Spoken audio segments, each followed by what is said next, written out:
talkie with me. There we go. I had to restart my phone. Hi. Hello, how are I'm you? so I'm good. How are you? Good, good, good. I'm so sorry about that. I tried to log in and it was logging me right back out. I had to restart my whole phone. Oh no, it's okay. No need to apologize. I was like, Luna, I'm coming. I wasn't doing anything important. Oh It's said God. like it's around that time where we all are unwinding, so my kids are just watching like TV and getting settled, and I'm just lounging around. So Perfect. I was so worried. I was like, no, I have so much therapy I need to submit to you today. I needed to be here.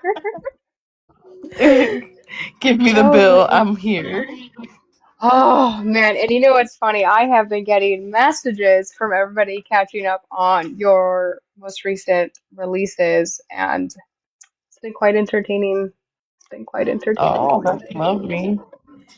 Yeah, my notifications has been wild the last couple of days, and I just been like, holy crap. Oh, I'm sure. I have started Stay With Me, and I can already tell I'm gonna have to have you back to yell at you again. So, I'll be here. Hello. all right, well, while everybody funnels in, would you mind introducing yourself and telling us a little bit about yourself? Yeah, sure. I am Luna K. Wicked. I am an indie author that likes writing trauma, whether it's really, really dark or very, very emotional, but trauma nonetheless. Nonetheless, oh my god. And you're relatively new to the author space, right? I If am. I can tell. What made you get into Yeah. writing? So I've been writing like I want to say like very young, but I started with poetry. So poetry was like my starter. I wasn't really good with words. Like I'm not good like saying things like when it comes like but it's easier for me to write it down. Like I could and yeah, one thing just led to another. And I think it was Poetry. yeah, I started with poetry and then I started doing short stories and then I think it was like 2017 where I started writing a book, but it was more like a biopic. And then I was just like who's going to want to read that? Like it's super depressing.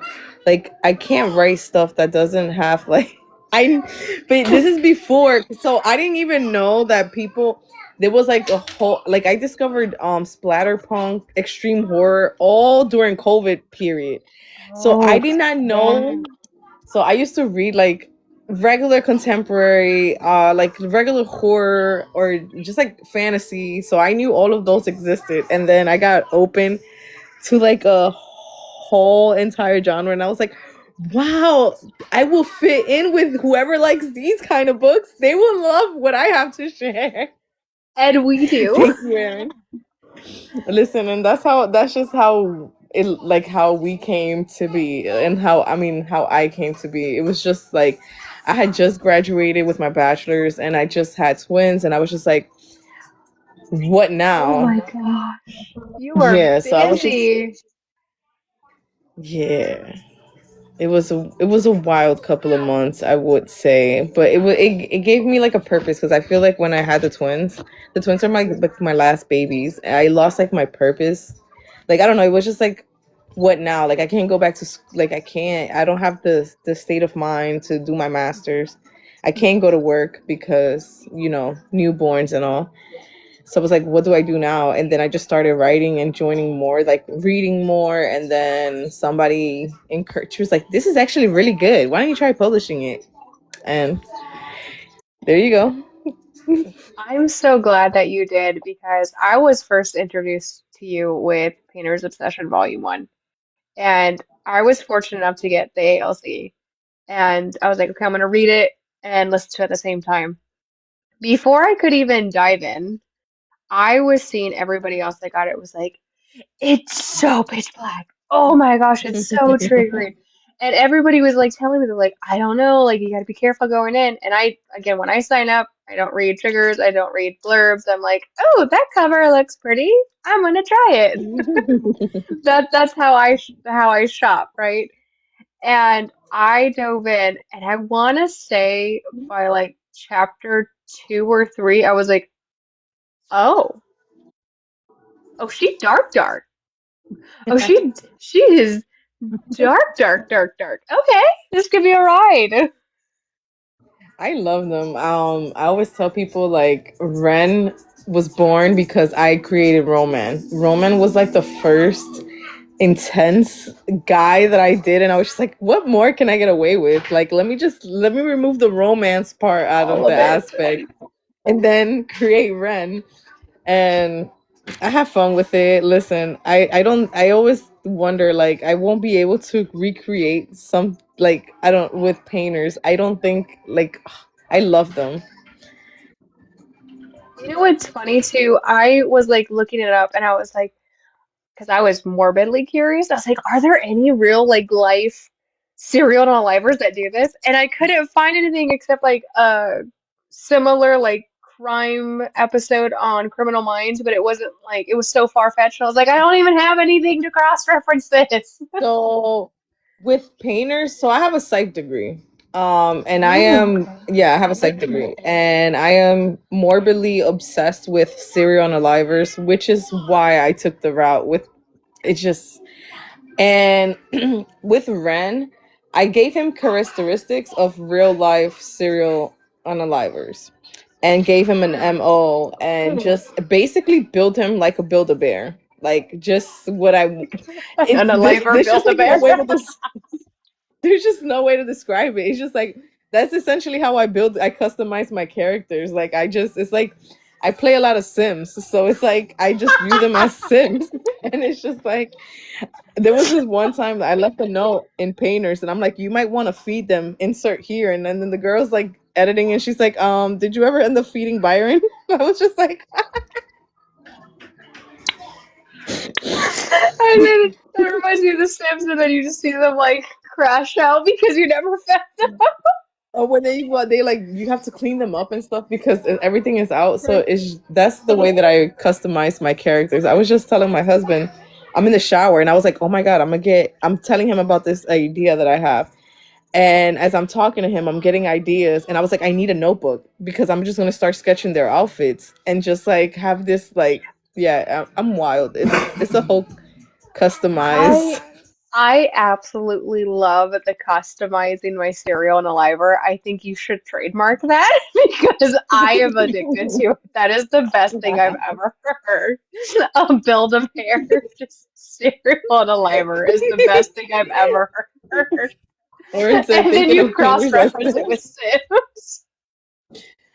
That's really what it is. Like, at least to Oh my me, God. when you're authoring, you're creating a world. So it's like in The Sims, I have a whole town. I have a whole bunch, like, my houses are all different. Everybody has like a wife, maybe not, maybe some kids. It's all like it's just customized. Like I just like customizing things, and that's just pretty much what I did with Ren. I just build a bear, but it's build a cereal on a liver, you know? I like will formally request to see your Sims world because now I'm curious. What are your They Sims were. doing in there? They're probably not alive right now. I mean, they don't unalive, but I be forgetting to take care of them. It's like my Tamagotchi, you know, you like that thing. They used to die They're on me in all the bad time. 'Cause of shape. that. I'm terrible Oh with my that. I'm like, God. but one of the like I play a lot of games, so it's like like you customize your character. I like customizing mine, so it's like it's the same thing. It's just you find with characters you got to give them personality traits, like voice traits. And one of like the people that I use, well, two of the inspiration, especially for Ryan in particular, was Patrick Bateman and Hannibal. Okay. Oh, But not from the movies or the books, particularly from the show. okay. I love the dynamic that he had of playing chess with people without people realizing that he's literally manipulating them, and I enjoyed that. I was like, wow, that's so delicious. And I was just like, personality that I'm gonna just sprinkle onto mine. I felt like, like Just Professor X in the in the studio. Not Professor X, what's his name? The guy that built the Powerpuff Girls. Is oh, I it? know. No. I don't know Is his it name. It's Professor X? Professor. Is it I Professor I X? think you might be right. No, because it's Chemical X. The Powerpuff Girls were born. Professor X from Powerpuff Girls. What's the You name know of the what? professor? I could go research it right now because I was gonna hold on to live till we find out if this person is someone who has the answer. Oh my gosh, that's so funny though that you're just customizing them. And you said you have a They might. psych degree. Yeah, I do. Bachelor's in psychology. That's amazing. What made you pursue that direction in education?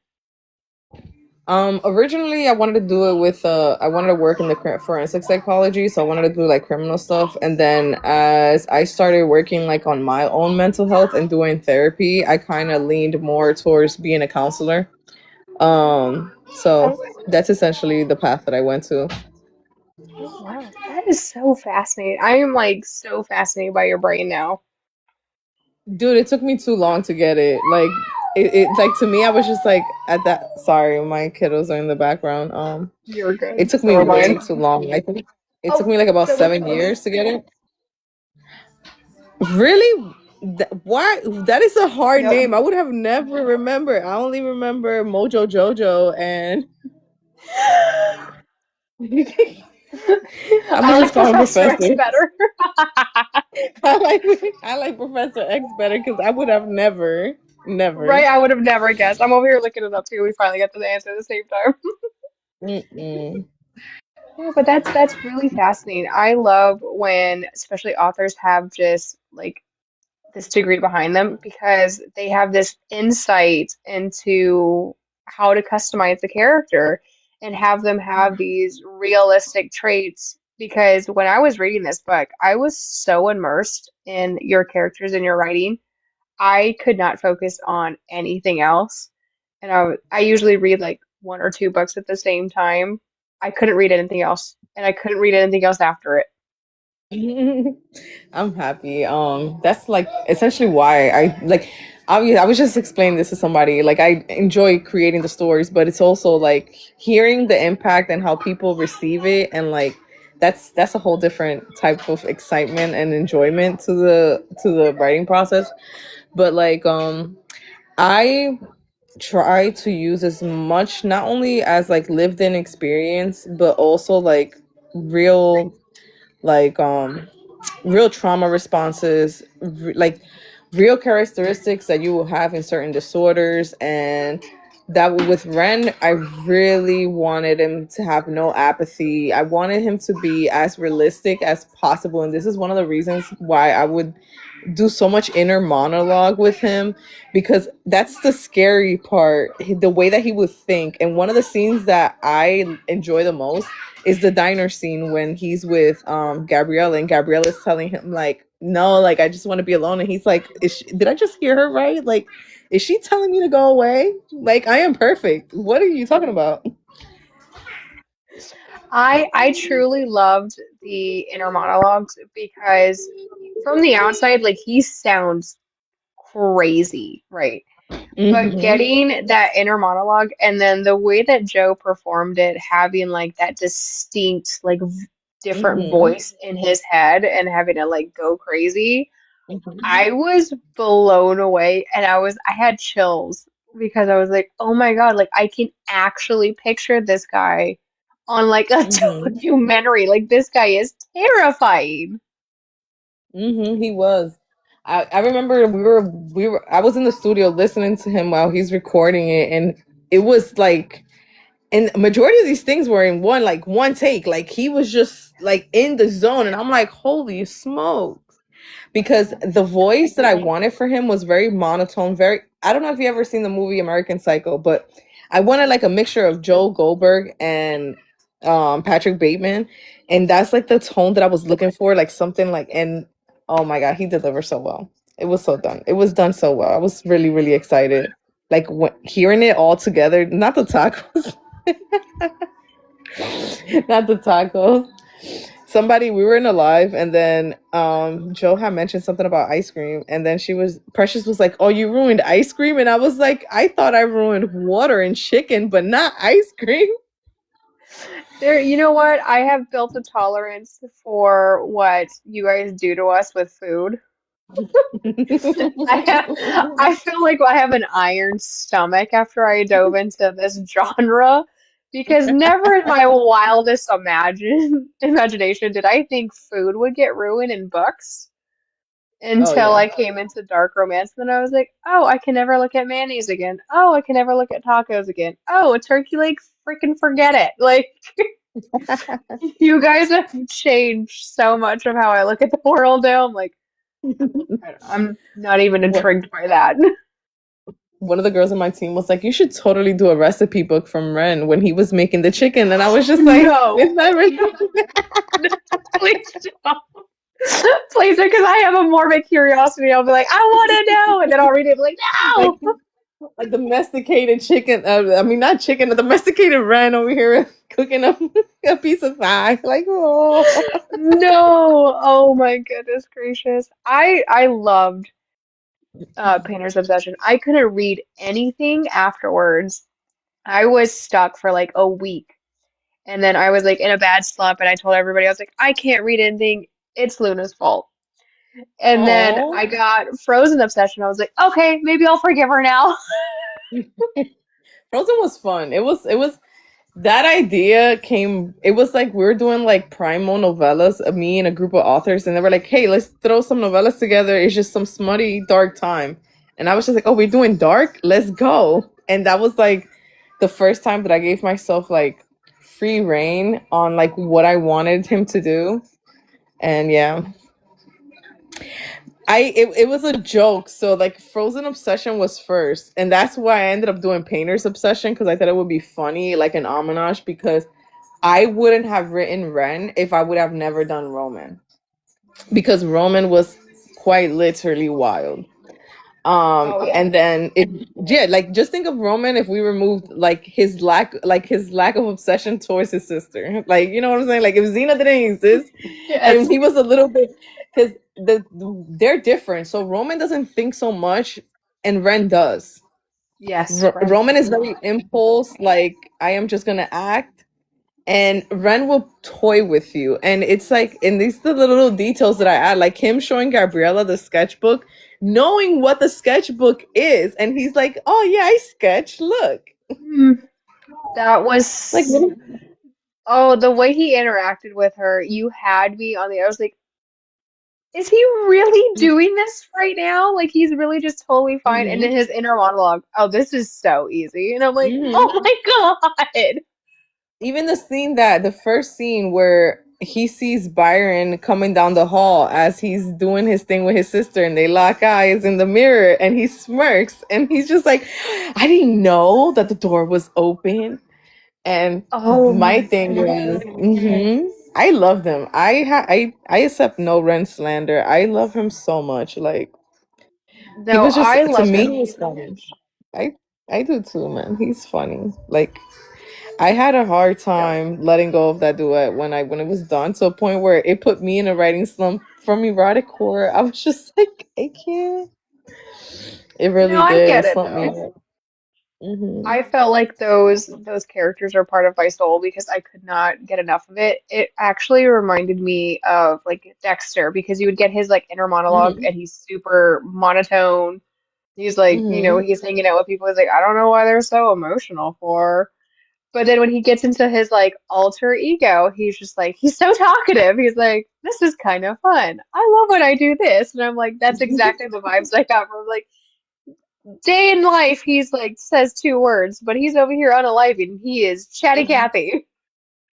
Because there's no mask, like in, I Hmm. try to make it a very different, like you see him very different when he's in the, like when he's working or when he's around people, to when he's naked in the studio. Like him being naked in Right. the studio is him like really being himself. He feels like it's like grabbing a cracking open a beer can in the, when you get home Yep. from work and you're just like, I'm taking off my shoes or I'm taking off my bras and I'm free. And that was pretty much his dynamic a lot. And with that, I like that you mentioned the whole thing with Dexter, because I like that. So when I write, I see scenes in my head, like, and I used to always say as a little girl, because I know now that this is not normal. People don't do this, but I used to do this.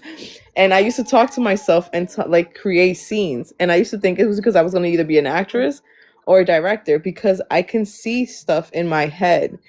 Yep. So even like when the scenes are happening, like for instance, the Russian roulette, I was actually laughing, like doing that because that's how I would get the dialogue how I need it. So it's like sometimes like I'll be sitting in the computer and I'll be talking because it just I don't know, it just vibes out. But I like it. I like the narration style like that. Even it's easier to portray in TV, Right? but I like writing it like because it gives you so much context on what's going on like cuz something outside is different than what's on internally and I like that. I don't know. So No, I I enjoy that loved people it. like I it. honestly, like when I was reading it and listening to it, it felt like a movie. I could honestly see it as a movie because the way that you wrote the characters and you made him so unhinged, you made him so realistic to somebody that would actually have these characteristics and be this type of, unaliver.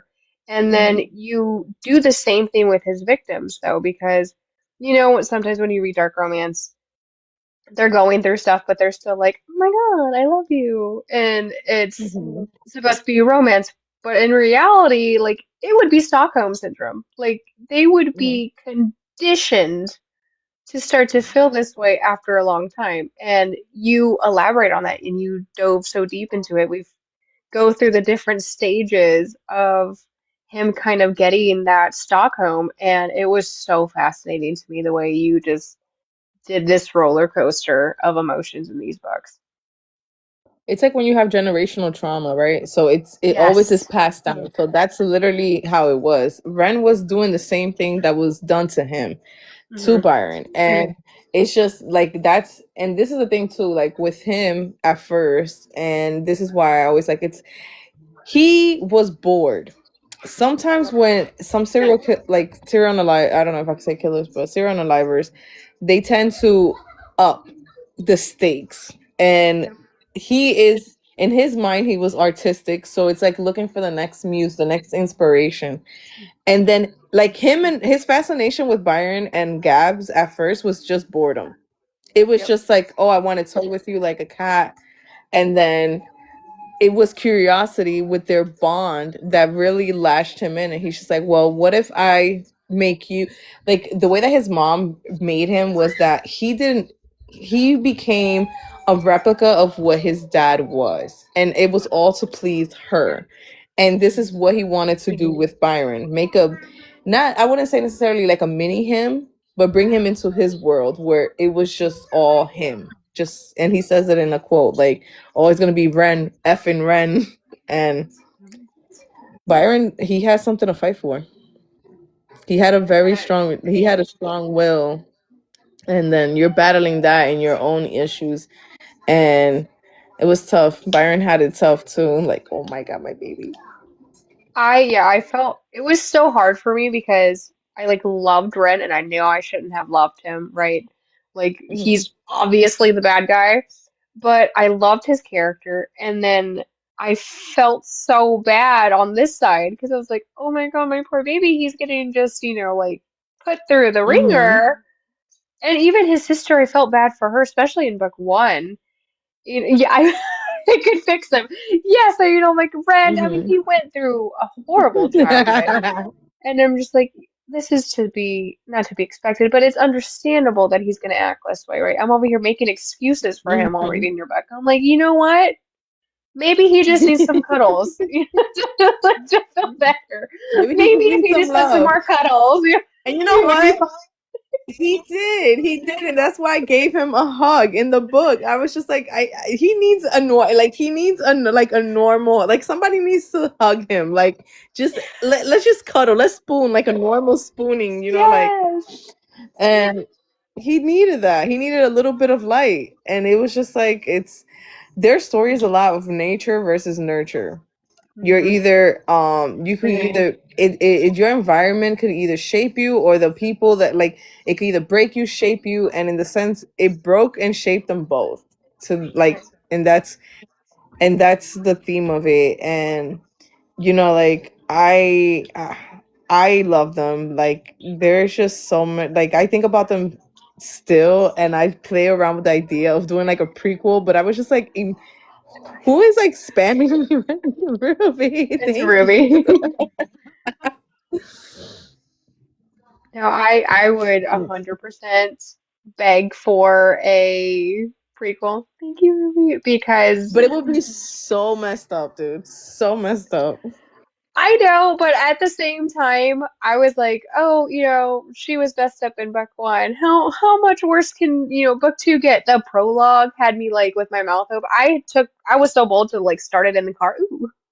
I Oh my started in god, the and the car way on their my way home. voices and the way that their voice merge when they ask, "Do Yes. you love me?" Oh my god, I was sick. I was sitting there, my mouth just like. Granted, I wrote it, but hearing it and the way that they did, I was just like, oh. I was.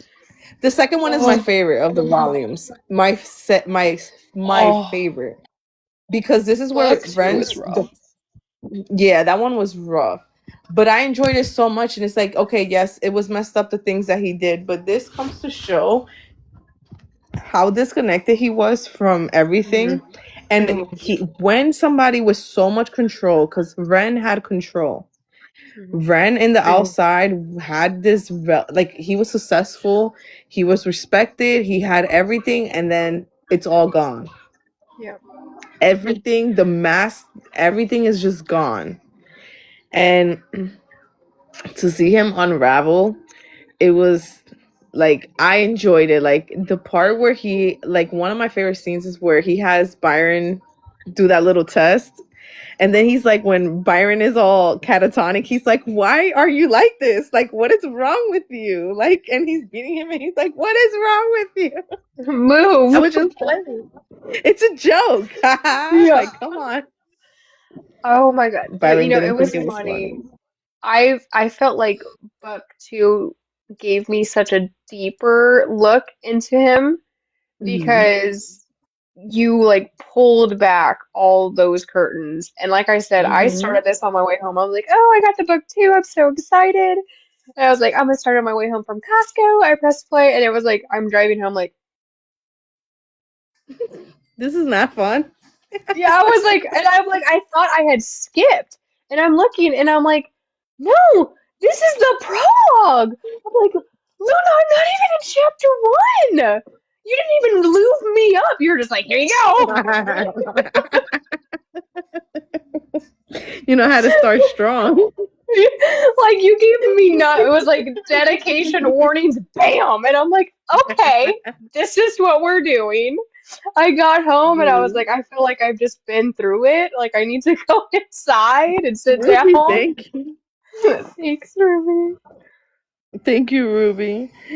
Dude, I'm telling you, like I had so much fun with Ren. The things that he would do, they're atrocious. They're terrible. He is not a likable character, but I think that being in the headspace where I guess you have the freedom to do whatever you want without the Mhm. consequences of having like morals or like thinking about it. It was fun to be there. Like I mean it was fun. Like I one of the scenes that I recall that I had, I was literally it was the scene with Teresita's and she's asking for water and he's just like, close your eyes, trust me. And then I was just like, why am I gonna do this? And I asked myself, and I even wrote it down where she's like, why? And I'm like, I just wanted to. And I'm like, wow, am I the issue here? Am I the problem? No. Am Keep I the writing it, problem? Luna. I was gonna ask too, because of his mind state being so dark, how do you handle that and balance that mindset like with your normal life and then going into the mind of Ren? It's like I told you, it's like a Sims. It's like when I go around, like if you're playing GTA and you're going around like running people over, you're not really thinking like, oh, like I'm doing this in real life. I'm just having fun. Like this is funny, like I'm just gonna run you over. Why am I running you over? Who knows? I'm just running you over. So it's like when I'm doing these characters, I know they're fictional and I know who they are. So it's like in all reality, just because I know what I'm writing, I know that I also like with him, I didn't want to soften him. At one point, I really considered making it a romance, and I was like, maybe when the infection thing happened, I was just like, maybe I should just like soften him, and then I was just like, nah, this is not who Ren is. Like, I want him to be a psychopath. And no matter how much you want to like romanticize it, psychopaths lack apathy. They do not feel like normal people, so they will never love you or feel like because they're just not. And I wanted to like be true to not only what I like what he had, what he who he was.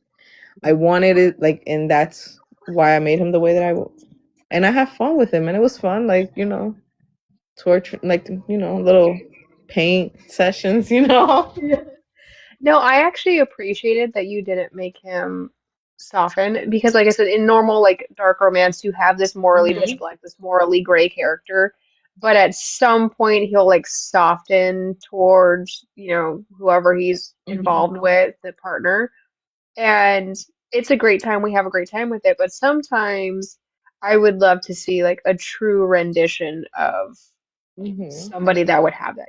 Like just like Dexter. Mhm. Everybody wanted him to be soft, and even though he got married and stuff, he still didn't change. Like he still Mhm. didn't love her.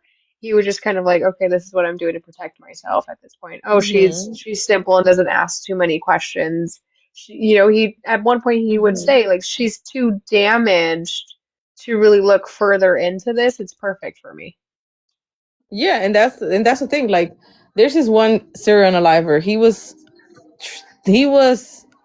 uh the worst POS you can think of. His name was BTK. He raised his children. Yeah. Happy home. Complete utter monster.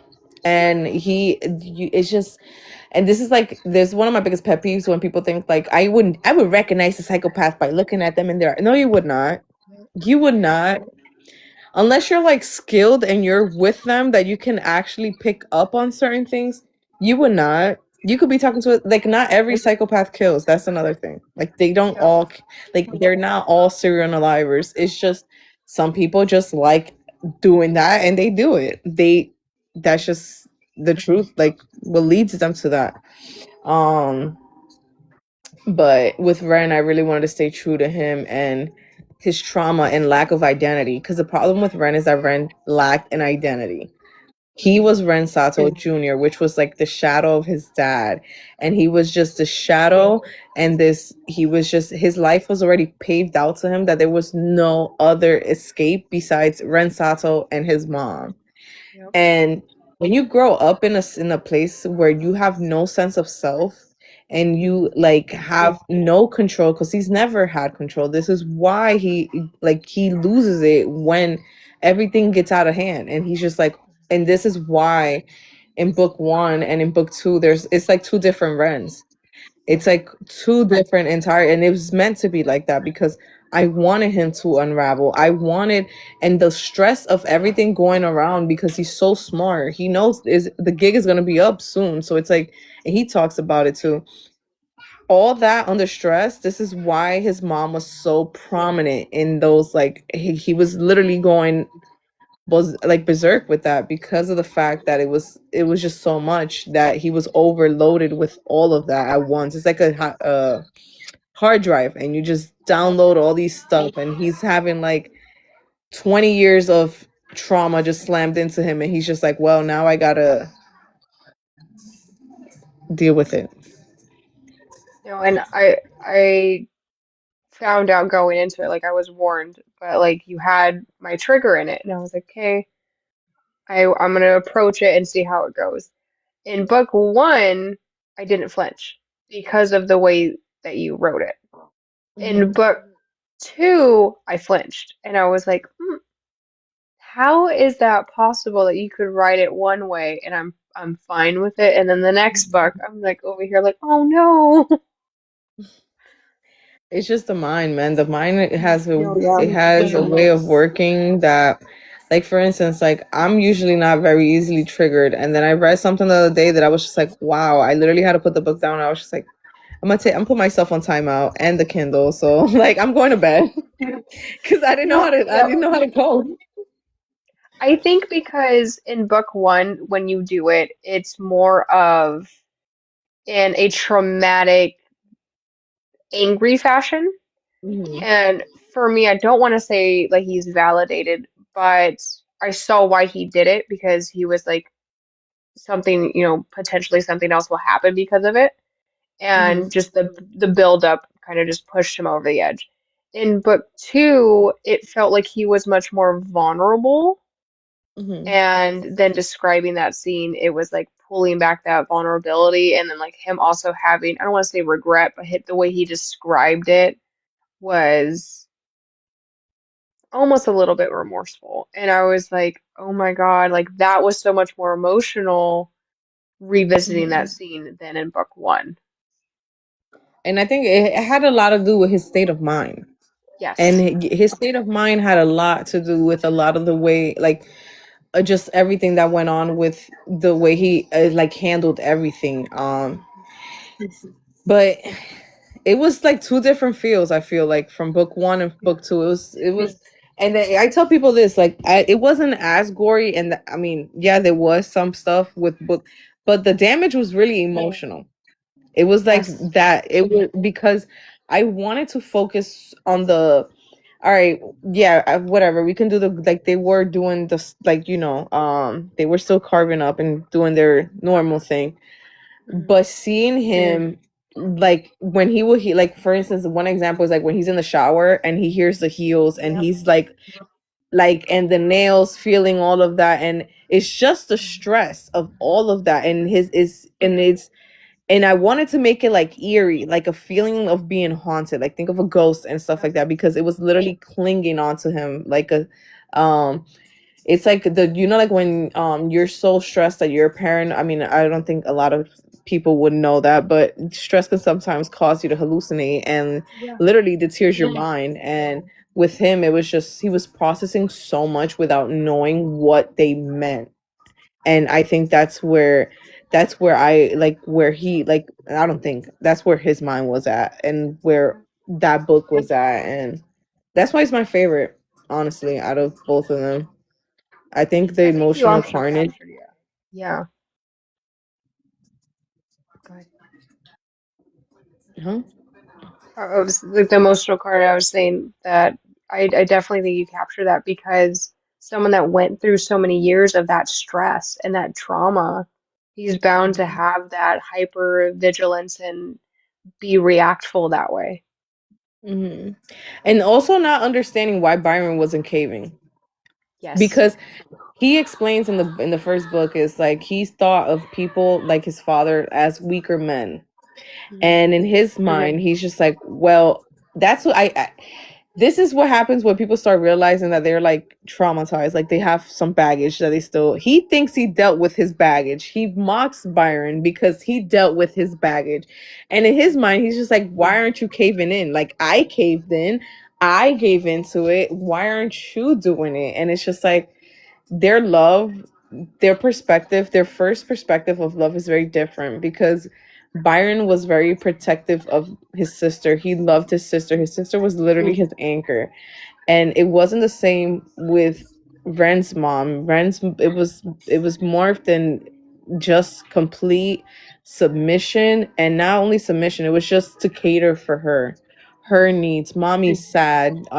It was intense, man. Yeah, that was, it was so traumatizing just to read how the mom treated him.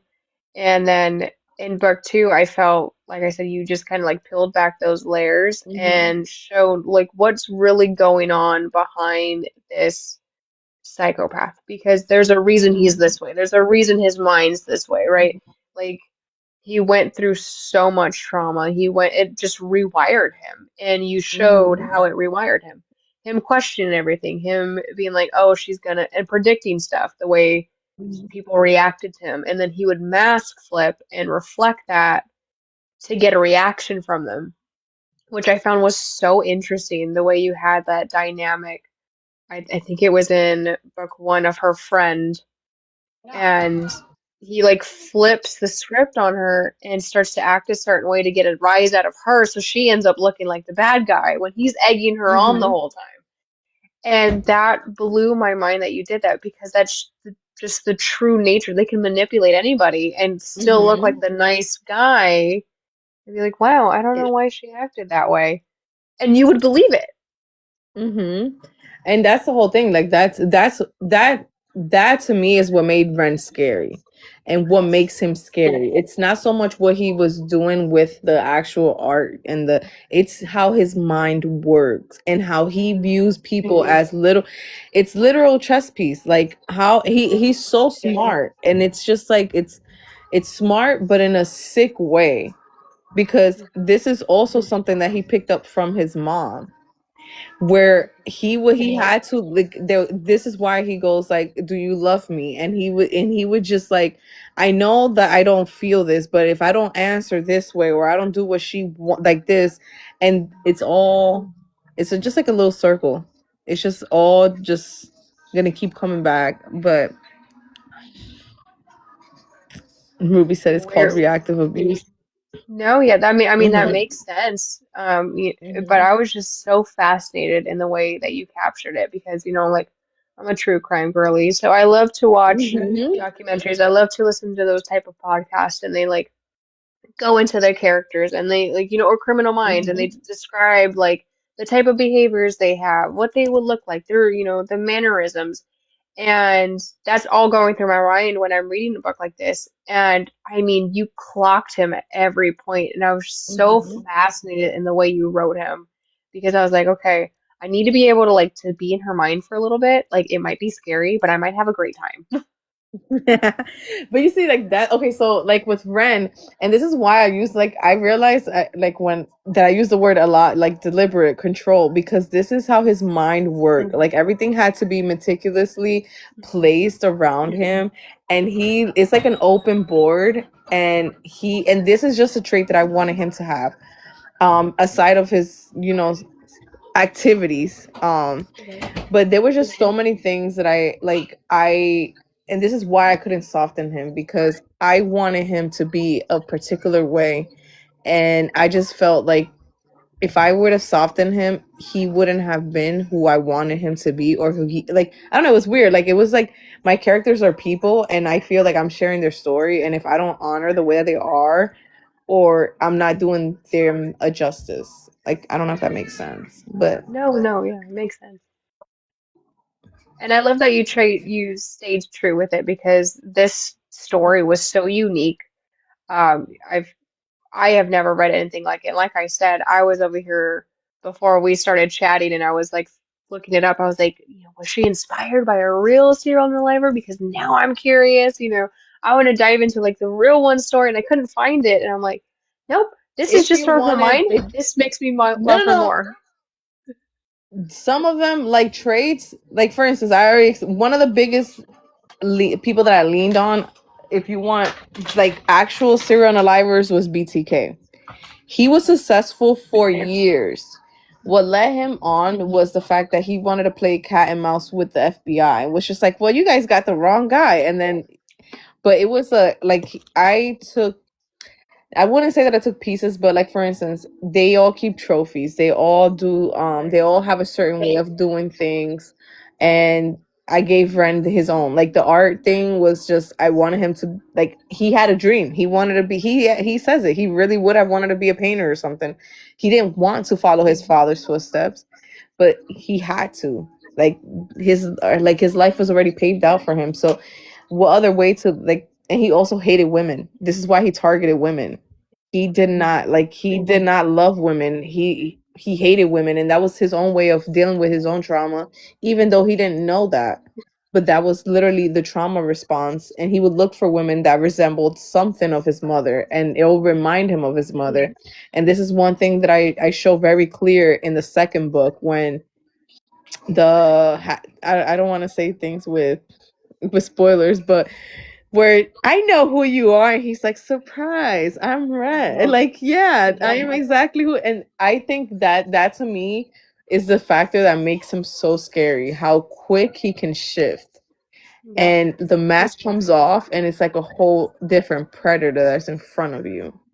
And even like the scene that he had with Byron when he hides the thing and think Byron thinks he has control and he has the upper hand and he's just all this time he's letting him. You're literally in the you played yourself into the lion's mouth. Yeah.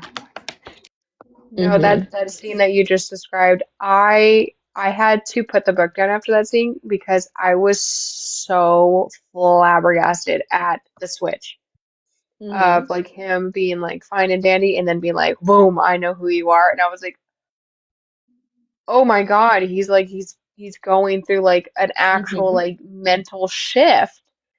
And Mhm.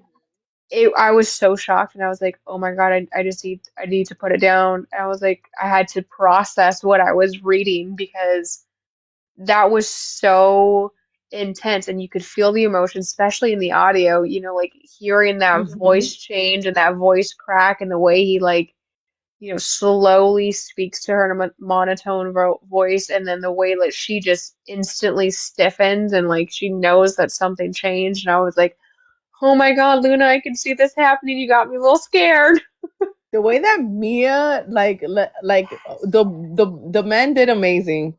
Hmm. But Mia, how each voice was so different. And I remember sitting there when the bicycle scene came on, when I literally teared up because she sounded like a child. And I was just like, oh, she sounded so young. I mean, they were Hmm. young, but like to hear how, like, even as a news anchor, her voice was so different. Ren's mom was so different. And then with Gabs, she had like this sweet, tender voice, and I love this so much. I was just like, oh my god! But that scene, yeah, lives rent free No, in my head. I understand why. No, I really think that she added to the performance because Mhm. the way she depicted those women, I would have thought it was a full cast because Mhm. she depicts them so differently. She brings out like she made Ren's mom just feel so disgusting. Like I don't want to say disgusting, but Mhm. every time I heard her voice, like it would make my skin crawl Mhm. because I'm like, oh my God, she's back. And then she would go and play somebody else, and I'm fine. She's so talented. That was so good. She is wicked talented. I was just like, wow. Like I've heard Joe's part, but then hearing it all together, I was just in awe. Like, and then hearing like even Corbin did amazing as Byron, because especially like when he was like in those scenes where he was like full of anger, like one of my Mhm. favorite. Well, I say a lot of one of my favorite scenes, but I just love both books. Anyways, the last scene in book one where the sun and the moon comes up and he's just like, this is what I am, like this is what you're getting. I don't like, and that scene was inspired by I don't know if you remember the Vampire Diaries. But there was, okay, so there's a scene where Damon he did something bad and then he freezes this girl and he's like, I'm not, like, she wants me to be good. I'm not gonna adopt a puppy. What, like, and then she's like, I'm gonna kill you, and then he kills the girl, and then the girl's like, please don't hurt me. And he's like, but I am. And I was just, but that fracture right there, I love that, like that, when, and I wanted that scene so bad, and I was just like, that's one of my favorite scenes. And like when I heard it being brought out, like when he's just like, talk to me, like, and you could hear the desperation in the tone when like, and then you feel the flatness, like the emotional dead, like wasteland that is Ren around when he's doing these things, and how detached he is from it. And the thing is, like, Ren doesn't view people as, he doesn't see them as people when he's in that like, in he they're canvases, they're things, they're objects. And man, I gotta give it, like, it was an amazing audio, like it's an amazing book, it's an amazing audio. Yes, while I think the audio is fantastic, the book is just what shines through because yes, those scenes, there's so many of them that you're just like, wow, like you're really capturing it.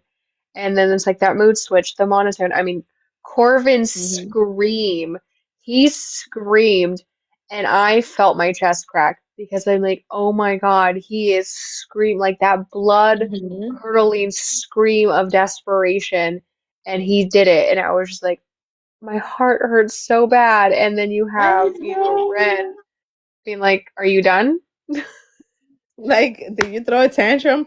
Like the scene where he's losing his utter crap in the bathroom, and then he comes and he's like, "Here, you just need a hug. Like, let me just hug you." And this dude is literally losing his shit, busting and Ren is like, "You just need a hug. Here." You know, that you know what that scene reminded me of, and it was when of Dexter. It's always Dexter, but it was with Dexter when Dokes is yelling at him in the lab to get his stuff done, and then he's like, "I'm late for my like nephew something," and he was like, "I didn't know you were Jewish," and it's like he's getting screamed at, and Dexter's just like, "Huh." What an interesting fact that you just shared with me. Like they don't mean to Yeah. be funny, but the way Hmm. they interact is hilarious. Yeah, because they don't have. That's what I was telling somebody this. The difference is like they don't have those emotional. Like we will like question our thought, like even things that we would say. Right. But when you don't have those restraints, it's like you have no filter. You have like, and especially with Byron, he didn't have to pretend. So it was Hmm. just like I don't know, like their dynamic I think was funny. I think Ren was hilarious. I take no slander. His jokes are a lot of my jokes. Like he has a lot of my funny personality and my sarcasm, and I'm just like, He's am I the hilarious. problem? I love I love him. when he was like, when someone's describing, he was like a little dramatic, don't you think? And I was just like, oh my God. Like, he's so unbothered by everything. He really And is. I loved it. And Dexter's my favorite TV show. So, like, just that's It all is a I'm good one picturing though is too. like, yeah. And he portrays it It's a so good well one. too, with like those random Hmm. jokes and like, you have Batista that thinks they're best friends, and like, Dexter's like, oh, I guess. He's someone I work with.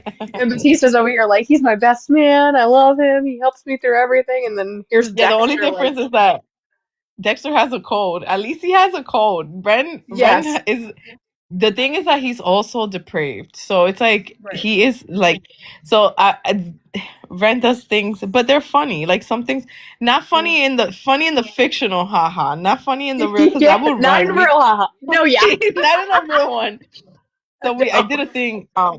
I did I go on my stream team chat. I do like polls, and I'm like, would you rather be in an island or be in Rent Studio? And people were like, yeah. I was just like, no. Like I wrote him, and I would never want to be in his studio. Like I know, get me out of here. No. Like no, Fictional Ren, love. Real life, we're booking it. Not booking looking me. back. Mm-mm. I would not do what Teresita did because, even this, like how he planned it, her getting in his car, like Hmm. she wouldn't second guess me. She knows me. I am handsome. I am rich. Like she's just gonna hop in my car. What he wasn't expecting was for her to fight because usually women wouldn't Yeah. fight. Like, and he's I like, loved and his then he's banter with it. annoyed. Yeah, he's just like the audacity that she's doing this right now. Like, you imagine she busted my lip? Oh, like what? Like. He's like, wow, that kind of hurt. Like, what was that for? That kind of like unhinged banter though, it's my favorite because like they genuinely like that character's genuinely like, really? But like Hmm. us, we're like, of course she acts that way. You're kidnapping her, You're hurting her. right? Or Like I she would do doesn't. the same thing. Or when like the scene that really like I really really it's the like honestly it's the mirror scene because how he reacts to it and he's like, Gabriella, I didn't know the door was open, and she's just like losing her shit, and Byron is just like, I'm gonna, and he's just like, oh my god. Like even how he toyed with the siblings, and he got Hmm. Gabby to be mad at Byron, and Byron is like, can't you not see who he is? Like you're not Yep. seeing what he's doing to you. And he's just like, it reminds me of those little is it the good brother or the good son? It's this old movie where the little boy was like freaking did the most out of pocket stuff, and the mom will always think that it was like the good son, and it was really the bad kid that was doing all of the bad. That makes sense though. Yeah, the good son. I love too though the way Mhm. that Byron kind of like caught on to him almost immediately, like he knew something was Mhm. off. Like, But it's a trauma. again in Mhm. yeah. Mhm. Again in Dexter would be able to tell if someone was like him. And I'm always Mhm. like, that fascinates me all the time because like to us, we couldn't pick them out in a crowd. But to them, Mhm. they know when there's like someone like them. They know that when someone's like masking. And I think that's so Mhm. fascinating that they can be so in tune, but so separate from emotions. But they're so hyper And that. like aware. Mhm. with Byron is the fact there's two things that is the fact that for one he's been in and out of jail. He knows Right, like he's been around criminals, but his dad also wasn't a good man. And he's right, also right. had to hide a really good part of himself. And I feel like when you hide things, you're usually good at picking up when people are hiding certain things. And the way he even said it is like, Ren, he's too perfect. And that's where the Prince Charming came. Too perfect, too good to be true. Like, Mm. I don't know. And, but yeah, he turned out to be right, anyways. So, Right? Oh, he we're was so right. obsessed. Are you okay if I invite Book Club in here? I know I have been like taking up Yeah, all of that's your fine. time, but I know that they're like dying No. to submit their therapy bills too. I got excited. And like I said, this is one of Hello. the books that No. has completely taken over my personality, and I'm like, I can't like anything else because I'm too obsessed with this, and I can't read anything else because I'm too obsessed with this. So It's okay. I'm we obsessed blame with them. you. So. We blame I'm you. obsessed with them. It's okay. You guys can It's blame all your me. fault. This is what I do these stories for, why I create these Sims. So you guys are enjoying my real life Sims. I know, and when I got your arc for Stay With Me, I was like, oh, she's helping me out of Hello. my drought. No, don't thank me yet. That book is heavy. It's heavy. It's just not as depraved as Painter's Obsession, but it's emotionally heavy. I don't Well, write nothing great. normal, man. It's like I don't. I'm over here like, oh, she's gonna give me a moment to breathe, and you're like, ha ha ha ha. No, she's I'm not. not a You know, She's you not. get it in the beginning. You get a little bit of breathing moment in the beginning. Like enjoy the beginning, and then like chapter 13 or 14, just it's pain. awesome. Just She's started not. it. Can't She's wait. not. Even in the beginning, it's still for me. It was like, I'm making. I already hated a person, which you'll end up loving them a little bit at the end. But I hated her in the beginning, no matter what. Oh no. I'm not ready. Don't tell me that. Well, I didn't say I it that just much. I just got over volume two. I just processed it. No, but there's a happy ending in this one, so I'll break you and then put you back together, and then it's a beautiful hard work ending, but they go through it. You're gonna Don't go make me through it. work for this. You know what? You're I'm gonna gonna work send for you a bill for my Costco crate of tissues. it. Like Hello, I'm gonna hit up everyone. Costco this weekend and then Hey, I'm gonna bill you for the crate. I'm like, hi sir, can I get a forklift, please? That whole thing, need it. Well, technically, you just tissues. gotta say your issues because I'm technically, I have a psych degree, so we're gonna act like I'm just a counselor, okay? This one time, my mother. No, Let me go bust out the coffee real quick. there we go. Let me lay on the couch. Go ahead, child. Tell me what brings you here. Oh man, I've been getting messages from Ashley and Ines for the past couple of Hello, days because nice to they meet you have been guys. diving in. I can say I finished maybe a half hour ago the Mhm. first volume, and my last note is new achievement unlocked. You reached a new level of unhinged madness you didn't know existed. I love that. So yes, your writing is absolutely phenomenal, Oh my god, but thank you. um, Joe and Corvin's performance absolutely made it perfection. Yeah. Like the emotion and the unhinged depravity throughout the whole book was just a whole new level that I was not ready for. So I'm excited to get into book two. Oh man, book two, buckle up. Book two is rough. Like it's rough. And Christina it has praised your work thank since you. she got it. I don't know why it took me so long to dive in, but we're finally there. So I can't say I'm ready for it, but in the same sense, I'm kind of ready for it. It's like I say and Stay With Me. It's not about being ready, it's about being willing. Mm-hmm. Outstanding. Ruin me, Luna. It's fine. but Fine. You will. but I will. Yeah. But volume 2 honestly is my favorite. So I'm excited for you. It's a it's not as if you went I feel like if you went through all this gore and all the stuff in the first one, we won't see that much in the second one, but it's just more emotional. So just it's heavier and it packs a punch in the but I feel like the second one shows more into them and what made them and what they truly struggle with. And if you think their performance was good on the first one, the second one completely blows it out the water. Like to me, the second one, I was just my flabbers were gasted because I was like, holy moly. I was like, I didn't want to do anything but listen to volume two. And I was like, wow, this is amazing. And you're not supposed to think like that, because it's like really messed up things that you're listening to. But I was just like, I was a little starstruck. I was like, wow, this is great. I'm sorry. Did I I mean, traumatize y'all? for you, I can understand that because it's your work coming to light.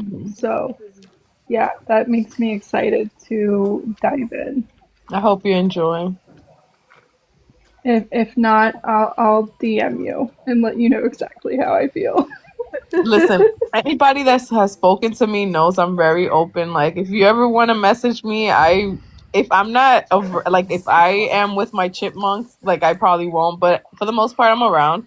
And I don't mind people messaging me. I got cursed out. Like, somebody was like, not in a bad way. She was just like, F you, like, why would you end this like this?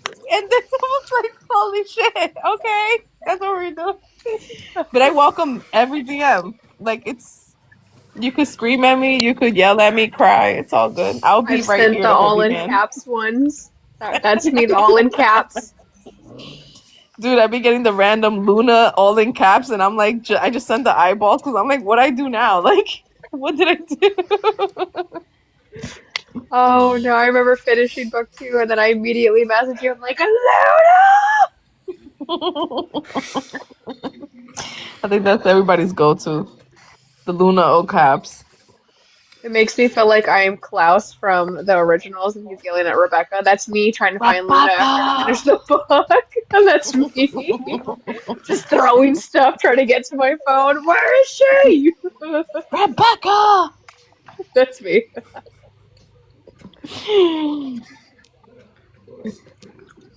Okay, may I say something, please? I told you I have a lot of questions.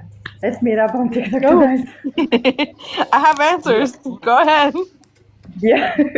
Okay. First of all, uh, I'm so sorry I didn't dive into it like for so long. I have it on my TBR for maybe 2 months, Mhm. and I'm so sad I didn't read it soon. To be honest, I didn't read a darker book since a darker Mhm. until I read this one today, and I'm Okay. still in the part in the Russian roulette scene. Oh, I okay. didn't finish it yet, okay? But oh my freaking god, I was yelling because we talked through the book, the Mhm. girls and I. I was like, girls, it's so freaking dark, and you are enjoying it, even though like you're here handling her head, your face to her, and she's hitting, and you're like, yeah, please give me more. I don't care. I really need to know what's coming next. I Another one, was Give me another like, one. more. I was like this. Oh my god. So please, my question, because Ren, he's really the kind of psycho that you really need to change the road when you face him. Okay, when you build the captive and capture relationship, Mhm. okay? So, how did you balance the psychological realism with horror intensity? How did you make the balance between them? How did I make it? It's just really what I wanted to give off, like while they were together, Hmm. and the type of men that they are. Like for Yeah, instance, Byron, I didn't want to soften him because realistically he wasn't. He wasn't like so him getting like it made more sense for me for them to have that banter, even though they were like yeah, in this situation because of the type of person that Byron was. And this is hmm, why a lot of the stuff with Ren, it was bringing in Gabriella to leash him up because exactly. he wasn't gonna just give in so easily without having that leash. Yeah, And so with me, like with I focused a lot on really on the characters, on who they were as a person. So that's how I was able to do that. Like what I wanted to give, like what, like for instance, and one of the scenes. Oh, you're not in book two yet. I think because we see more so their dynamic together. But like when he gets caught and they're talking about when he's in the studio and they're talking about um just about what happened with Teresita and what like not what he was gonna happen when he brought the yeah. can like the TV down and he showed when he woke up He and he showed had him his what sister. Yeah. his So sister. there, I wanted Ren to show Byron how I wanted to really focus on the horror of somebody having something so important to you that any moment could be taken away, and it's just like it's like a the I don't know if you ever realized the Pavlov trials, but you reward to the point where they behave and they obey. Mhm. So that's literally what the dynamic that I wanted with Ren and Byron. So Byron Okay, would have Ren always gave Byron choices. So okay. Byron just didn't pick good choices because he I see wanted to it. be defiant. And with me, I just kept it real with what I wanted to like what I wanted to portray during like the tortures or the conversations and just who they were as a character. That was just pretty much it. That's how I balanced it out. But yeah. Yeah, and honestly, about his mom and what he went through with his mom and how even if she's dead, she still live in his mind Hmm. through his days, in every step, in every part of him, and she's still controlling him. Like Hmm. it was She really created wicked. him. Not, Yes, and she she created did. him not even in the sense of like mother creates like you brought life, but she created the No, monster that is Ren. Like she created the exactly. Laguna Bay painter. And you saw, and actually, that remind me when what he did, like Hmm. you reap what you sow. Hmm. So yeah, she had it coming actually. Yeah. Also, uh, I have another question. I'm really sorry. No, don't apologize. I'm here. Don't worry about it. Okay, I'll leave the girls talk for the now, and once I remember it, I will ask it. Okay, I'm really sorry. Come on, Jen. I'm sorry. No, don't apologize. You're okay. Seriously. I'm so excited. That's it. Oh, tell me it's all good. I'm just a girl. Like, A masterfully brilliant writer is what you oh, mean. I don't think about that. I think more of myself as have you seen me when I'm writing? I'm literally just like a girl kicking up my feet and happy. You're like, oh, he just cut this limb off, yay! And then the feet underneath the Yay. laptop. You should have seen the conversations that I was having with my friend. She's a nurse, and I was just like, I need a medication that's gonna like make people like still, but they can feel pain, and it's quick acting. And she's like, Do I want to know what this is for? I was like, Oh, then with the when I did the snip scene, I messaged her and I was like, I need an antibiotic. What is the antibiotic that will work for an infection, but it's fast acting? And but again, it's one of those things. He gave him choices. He gave him a little yeah, care package. He told him take care of it essentially, and Byron didn't because Byron is defiant. So yeah, even with the scene where he's like spit or no spit, he told him like right. he just chose wrong every time. And I know you like this, and you're so talented in this genre, this horror erotica genre, and no HEA. Would are you gonna dive into any other type of genre that you think in your writing journey? I've done splatter. That's where before like Frozen Obsession, I did splatter punk. I have a man eater folklore. It's called La Ciguapa, and it's based on a Dominican creature that literally lures men to the woods and eat them after she does the dirty business with them. And in this one, it's 100 pages. And please, if you guys cannot stomach painters, that is gore. That is unrelentless. Like she is a man eater, and like this one scene. Let me just put it like this: she's making out with this guy that helped her, and she was just like, "I want to eat this man," and I don't mean this metaphorically. And then she just goes to eat him, and it's very descriptive. And there's a head scene where a guy is. There's just a lot of scenes in there, but it's very Color me gory. intrigued. Color me intrigued. Mm-hmm. I mean, if you read it, let me know because La Ciguapa gets like it was one of those books that I wrote. Again, I like knowing what I can get away with. Like Right. I'm like, how dark can I like? What can I do? And I think that's why I enjoy horror so much. Is because you don't have rules. With romance, you have to have these rules. Like it has to be a romantic subplot, and Right. I feel like it's boxing you in. Because even if you wanted to make it a tragedy, like you can't. But it's a romance because like I don't know, but I enjoy horror. I enjoy the freedom that it gives you to do things that you would normally not do and you normally wouldn't see and expose those ugly parts in the world and just make it a fun thing where you can enjoy. Oh, I like that. I was curious because I was like, you're so great in this genre, and then I read, Frozen Obsession, so I'm like, okay, what else? What else are you gonna do? Like, are you gonna do paranormal? Or are you gonna do, fantasy? Oh, like for the future, and this is something that I'm not supposed to be talking. I have paranormal coming. Simply because I enjoy it.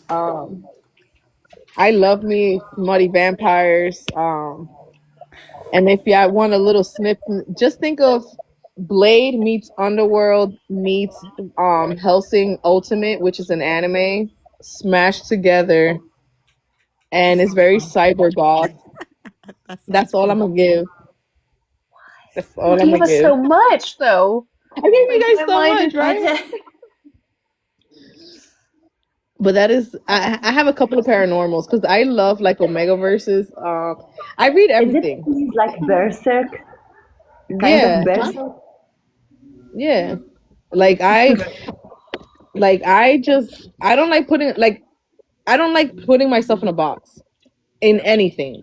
I am a moody reader. I love reading everything. Like you'd be surprised. Like I devoured the Ice Planet Barbarians. I love Valid, that though. series. Dude, I Valid. ate that up. It's a great series.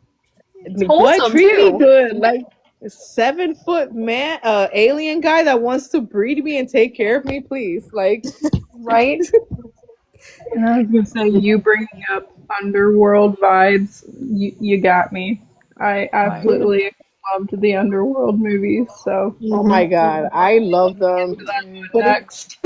but you see, it's the atmosphere. So when I say underworld, it's like that grungy atmosphere with the leather and like just I want to make Mm-hmm. it think that, but cyberpunk. Like that is Love like that. that's the vibe. But I have a couple of surprises up within the next 2 years. I have a couple of things lined up. When do you sleep? You got twins and you're writing on stuff. When do you sleep? No, surprisingly, shockingly, I'm a creature of schedule. So if I don't, I think I've talked to a couple of people about this. While my kids are in school, I use it to write. I have an amazing PA that does all my graphics and essentially handles all my crash outs. I just be like, yo, I need you to. She runs my life. Like all the Luna stuff. I just be like, please look at that. I don't want to look at it. Just tell me. But she's like my ace, and I have a good team. Like My girls are amazing. And then I just write. My kids are in school from 8 to 2:30. So from 8 to 2:30, I am pretty much like I treat it like a job. So I do anything that I have to do with. And once my kids come home, I log off. Like I'm mom, but usually because my kids aren't home, my house is clean all day. So then like I don't have much to do. It's just I think it's a matter of scheduling. I'm weird. I have to. Everything from the moment I wake up, it's like scheduled out what I'm gonna do. If that makes sense. Hmm. I It's want to it's be you not when I that grow hard. up. No, please don't. Like, don't think I crash out a lot because of the fact that sometimes I'm like right now I'm not writing. After stay with me, I'm taking like a little break and I'm just chilling because like you can also do too much where you burn yourself out. And I got there and I learned my lesson. So one of these things this year is just I'm slowing down. Like I know I'm releasing Stay With Me, but that's the only release that's like secured. It's good to have structure like that too, though, because it kind of helps with the burnout, right? To where you Hmm. kind of have that rhythm that you're used to. Hmm. The thing is, like, I also have like mental illnesses and stuff, and this is how I cope with mine Yeah. because I'm one of those people that if I have too much to do, I freeze Yep. and then I just rot. So I cannot. I have to give myself things to do because then it'll put me off schedule, and if it puts me off schedule, then I start panicking because I'm not. And that's just with anything in my life. Like if I have an appointment and I know that I'm not gonna be there on time and like things just start, I won't do it. I'll just my whole day is off course. Like I cannot like it's very weird. It's the domino effect. It takes one Yeah, thing to set everything off. Yeah. I'm the yeah. same way. I have a lot of mental health issues as well, and I have my daily checklist. There's just something about a checklist and checking Hmm. things off that is so therapeutic in a It way. is. So Yeah, I Little dopamine hit. hmm yeah. I like it because it gives me something to do, especially like I'm a stay-at-home mom. So it's like I don't feel like your life, at least for me, I was getting really lonely just doing the same thing every day, like clean my house, take care, like so having this and just being able to work on stuff where I'm not so much in my life, it has been such a beneficial thing for my health, like my mental health, because it's something I'm not always mom. I don't it's so important like for women, I feel like to find themselves and be okay with the fact that you're not always mom and you don't have to always be mom. You're your own person too. And I lost a lot of that. I had really bad postpartum with my twins, so it's been getting better. It lasted like 3 years. It was terrible, but it was so like it's okay because I've gotten like, but this is why because like, and I enjoy what I do, so I just like schedule it out like it's a job, and it's a job that I enjoy doing. So. No, I love that because I feel like that's not talked about enough too, especially like Mhm. I had kids young and I feel like you kind of lose that identity because you become someone's Mhm. wife, someone's mom, and then you kind of forget like who am I as an individual? Mhm. Because I mean your world revolves around them. You kind of lose like your needs and your wants and your, ambitions. So I love that you were able to find yourself again because that takes a lot, especially, postpartum is not an easy topic Yeah. to deal with, and I feel like it's always so skated by.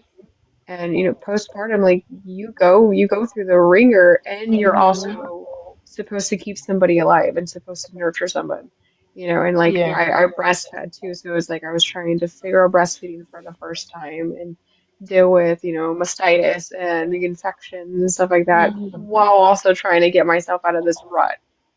And I feel It's like tough, that's not man. talked about enough. Yeah, it's not, and like that's one of the reasons like why I've worked like why it gives me a sense of self. I like it. I like having Luna. Luna is like something my kids don't have. It's not my kids, it's not my husband's. It's just mine. It's like my diploma. Like it's mine. Like I love that. Like for me it's like those little accomplishments might not be a lot for a lot of people, but to me it's just like it's like yay. Like I did that. Like I wish that my kids be like when my daughter was like, I showed them my banner, they were like for them they were like whatever, like Mm. whatever you did. But to me, I was just like, oh my god, it's so cool, like It's a big deal, yeah. yeah, because it's like something that's mine, and I enjoy doing it, so it's like it gives me something to do, so I'm okay with it. I love it. I'm a mom of five too. My twins were the so the thing is with my twins were my youngest and my older kids, and I think that's what really put me in the rut. It was like, when your kids are almost in like they're in the independent stage, and my kids they're all teens and preteen. My youngest would have been just a preteen, so it's like I started over and finally. Give me a second. They just barged it. Oh, the little babies. I think we get that though too, like, kind of all been there. Yeah. Sorry. They just barged in No, like it's the good. Kool-Aid man. Like I would have expected nothing less, They to be honest. they heard you. That their spidey senses You summoned tingled. them. Mum You mentioned summoned them. Mum mentioned me. I must they're find like, I her. need to go. That's funny. Then now they were dad. They're with dad now, but it's so funny because they really did. They just were like, "Oh, hello, like, come get this Hi. real quick." They bypassed dad for you to open a snack. Yep. They literally, he could be laying right next to me, and quite literally, they will walk around to come to me, and I'm like, "But he's right there in the kitchen." They're like, Hmm. and then one of my twins, he talks to you like he has like it's on fire, and it's like, "Mommy," and I'm like, "Dude, what?" And That's he's my like, son. He has one "Mom." volume. Yep. That's literally, and he'll be right here. Oh, I called him back. Uh-oh. The witching hour starting for us. Yo. Well, we You won't okay? keep you much longer. Ines, do you have your question? Okay, give mommy All 3 minutes. Okay. I think we can wrap it up if we want to do our photo real quick and then say our goodbyes. Are we ready? Wendy, are you going to turn on your camera? Wee Woo, can you turn on your camera? Or are you guys good? Yep, there we go. I think Wee Woo's at work though, huh? Oh, you. Yay! All right, are we ready? Oh, 1, 2, and 3. I love that you guys Yes. do that. Yeah, we have to commemorate that we had, our awesome guest and put it in our little scrapbook of events that we had together. Thank Oh, you that's so so much for cute. joining us. We had an absolute blast. We're obsessed with you, so you will see us very, very often on your pages, Oh, stalk thank you you. for your next work. But we want to thank you for being able to find yourself and expressing yourself in your books and using your vast knowledge to create these amazing worlds that we are able to get lost into because your writing is just incredible. It was so captivating and we are obsessed. So thank you. Oh, guys, you're gonna make me cry. Don't do that. No, we truly love it. Your voice is so unique and you are so incredibly talented, and we cannot wait to watch the rest of the things you do on your journey. Oh, thank you guys. Y'all gonna really make me cry. I enjoyed it I was hooked since the prologue, honestly, Yep. and Aw. I can wait to finish it and start on two, volume It's like two. I can like I wait. tell people, welcome to the void. Welcome. No, it's like welcome to the wicked side. Yes, baby. Yeah. Welcome to the dark Sorry. side. Yeah. Yeah. Well, we will let you go. Thank you again for taking time and joining us tonight, and I hope you have a wonderful rest of your night. All right, guys. Sorry, that's the one that I was saying about mommy.